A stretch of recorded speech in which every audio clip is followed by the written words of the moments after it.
የሉቃስ ወንጌል ምዕራፍ 2 ከቁጥር 42 እስከ መጨረሻው።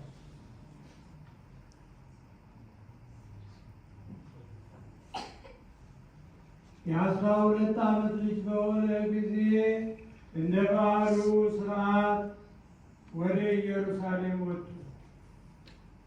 ቀኖቹንም ከፈጸሙ በኋላ ሲመለሱ ብላቴናው ኢየሱስ በኢየሩሳሌም ቀርቶ ነበር።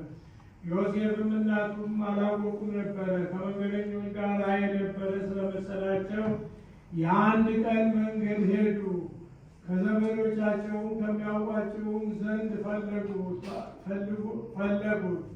በአጡትም ጊዜ እየፈለጉ ወደ ኢየሩሳሌም ተመለሱ። ከ3 ቀን በኋላ በመምህራን መካከል ተቀምጦ ሲሰማቸው ሲጠይቃቸው በመቅደስ አገኙት።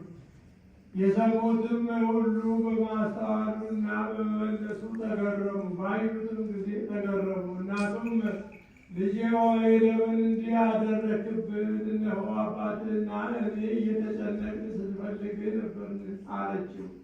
እርሱም ስለምን ፈለጋችሁኝ? በአባቴ ቤት እሆን ዘንድ እንዲገባኝ አላወቃችሁምን? አላቸው። እነርሱም የተናገራቸው ነገር አላስተዋሉም።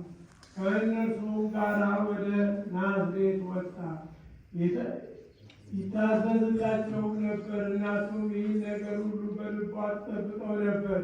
ኢየሱስም ደግሞ በጥበብና በቁመት በምሳም እግዚአብሔር በሰው ፊት ያድግ ነበር።